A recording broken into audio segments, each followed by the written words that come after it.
ok lấy xâm ranh nữa lấy rồi bé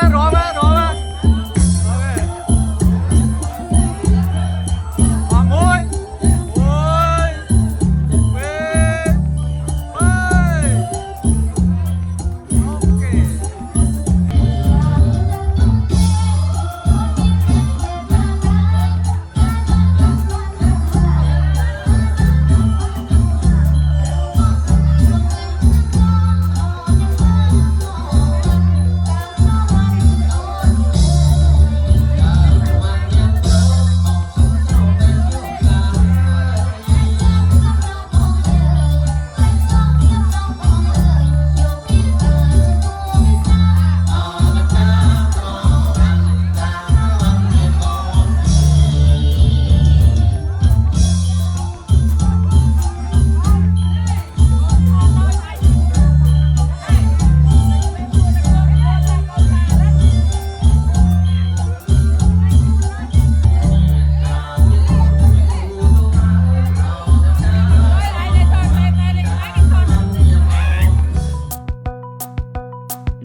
Chùa Lý sẽ điên đang ngày đời một đời kia này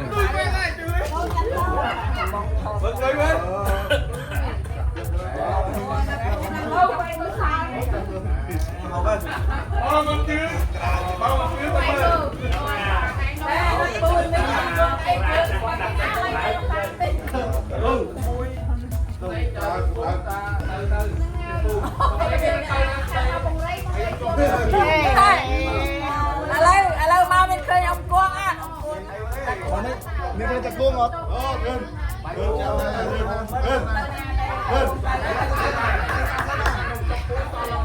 chặt tiệm toàn bàn chuột lại cầm tí phố rồi lên ngay đi mau lần phố lên đi